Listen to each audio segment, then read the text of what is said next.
Yahudi. Nyanyinya begini. Inni matofu manai syefet akhi kamya. Itu ya, yang bisa ikuti.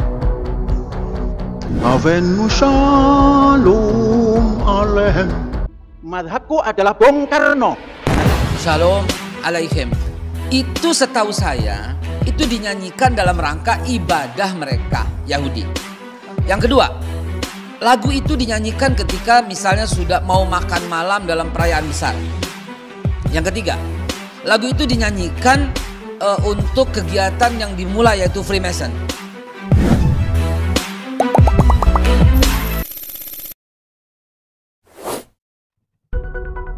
Assalamualaikum warahmatullahi wabarakatuh. Sahabat EP, dakwah populer.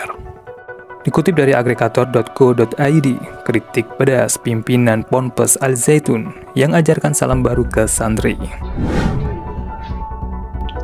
Avenu shalom alehem. Hamdalahnya saya ingin menyanyi tapi bersama-sama. Saya akan buka Mazmur, Zabur. Nyanyinya begini. Inni matofu manai syefet akhi kamya. Itu ya, yang bisa ikuti. Ini hamdalahnya, gembira karena kita bisa hidup bersama seperti ini dan duduk bersama seperti ini. Mari kita mulai. 1, 2, 3. Inni matofu manai syefet akhi kamya. Inni matofu manai syefet akhi kamya. Ini matofu syefet akhi kamya. Ini matofu. Pimpinan Pondok Pesantren Ponpes Al Zaitun, Panji Gumilang, tuai beragam kritik setelah memperkenalkan style salam baru. Gaya salam tersebut dikenal sebagai salam Yahudi. Saat ini menjadi kontroversial lantaran diperkenalkan kepada para santri. Saya membujuk saudara-saudara untuk mengucapkan salam, tidak assalamualaikum, tetapi sembari kita bernyanyi. Saya kira Anda datang walaupun tidak pandai, tapi bisa bernyanyi. Kita ucapkan kepada sahabat kita, Hefanu salam alaihim. Dalam corak bernyanyi, silahkan berdiri. Lantaran ini satu syuro, ujar Panji Gumilang. Avenu shalom alehem. Yang memanggil Panji dengan kebutuhan Syekh Muhammad gitu. Mulyadi, kepala. Nah gini, jadi kalau Anda masih hanya bicara soal soft, hanya bicara soal wanita menjadi khotib, itu mainnya kurang jauh dan pengetahuannya sangat picik. Ini udah lama terjadi gitu loh. Terus pemerintah melakukan pembiaran karena kita tahu ada tokoh-tokoh nggak usah pakai sembunyi, kan di belakang udah di TikTok, di Facebook, di Twitter, tokoh-tokoh itu sekarang lagi dimunculkan kembali. Cuman saya tidak menyebut karena saya menduga dahulu mereka belum tahu, dahulu mereka dibohongin oleh pimpinan pondok. Coba tanya itu mantan-mantan satpam, mantan-mantan murid, mantan-mantan guru yang dikeluarkan 119 orang pada waktu itu rame-rame. Panggil mereka, tanya mereka apa yang terjadi, bagaimana model baiatnya, bagaimana model sumpahnya. Jadi kalau cuma bicara soal soft, soal ini masih kulitnya gitu loh. Dan saya nggak habis pikir kok berani di Indonesia menyanyikan lagu Avenue Shalom Alaihim. Itu Avenue itu we bring dalam bentuk pasten, jadi we brought. Kami itu datang membawa Shalom Alaihim. Itu setahu saya itu dinyanyikan dalam rangka ibadah mereka Yahudi. Yang kedua, lagu itu dinyanyikan ketika misalnya sudah mau makan malam dalam perayaan besar. Yang ketiga, lagu itu dinyanyikan untuk kegiatan yang dimulai, yaitu Freemason. Nah, itu semua dilarang. Itu semua dilarang di negara kita gitu. Baik. Setelah seluruh santri dan tamu undangan berdiri, Ketua Ponpes Al Zaitun mulai mencontohkan salam tersebut agar dinyanyikan bersama. Evanus salam alaihim, kata dia sembari meminta tamu undangannya mengikutinya. Selain itu, yang membuat heboh, Panji Gumilang mengajarkan himne Matov, yaitu lagu Ibrani adalah himne Yahudi yang secara tradisional dinyanyikan pada pesta Sabat orang-orang Yahudi. Himne Matov.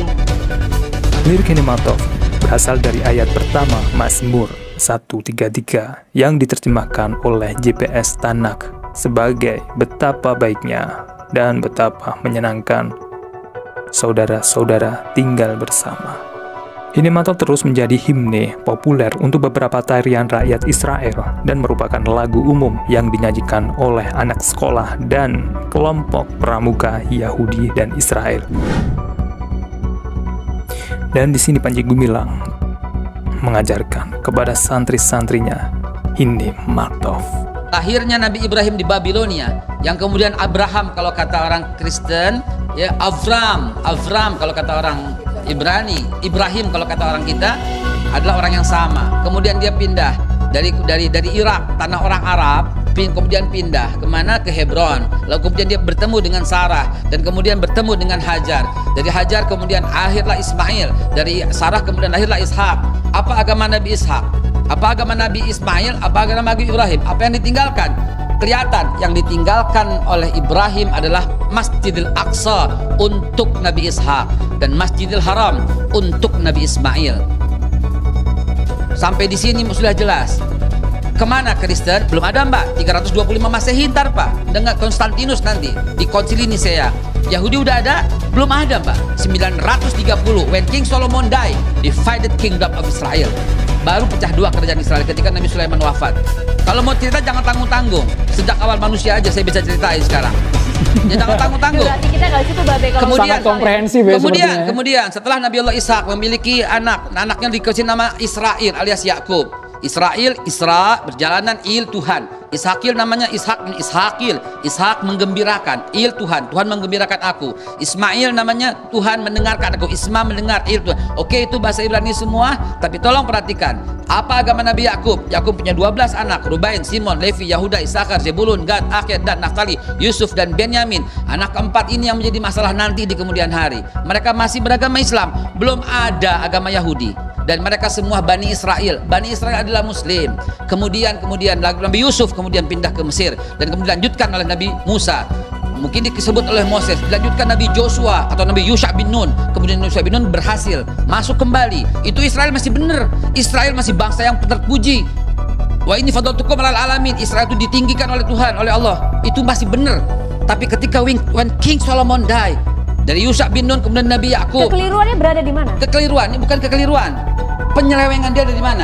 Dari awal muasal ketika dia membangkang dengan Nabi Musa memaafkannya. Kemudian sampai Nabi Yusha bin Nun berhasil membawa kembali ke tanah Palestina, ke tanah yang disucikan, tanah yang dijanjikan. Kemudian ketika Nabi Sulaiman wafat, baru divided kingdom of Israel. Baru pecah dua, satu Yudea, kemudian satu Israel. Israel masih Islam. Kenapa masih Islam? Karena sampai Nabi Isa alaihissalam masih memegang agama Islam, sedangkan Yudea membunuh para nabi. Yahudi membunuh para nabi.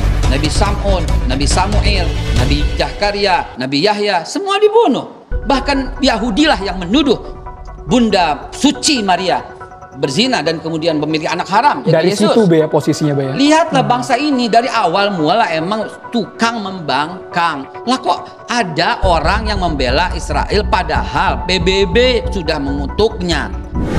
Nah, menurut pendapat kalian gimana sebagai muslim? Apakah hal ini sepantasnya?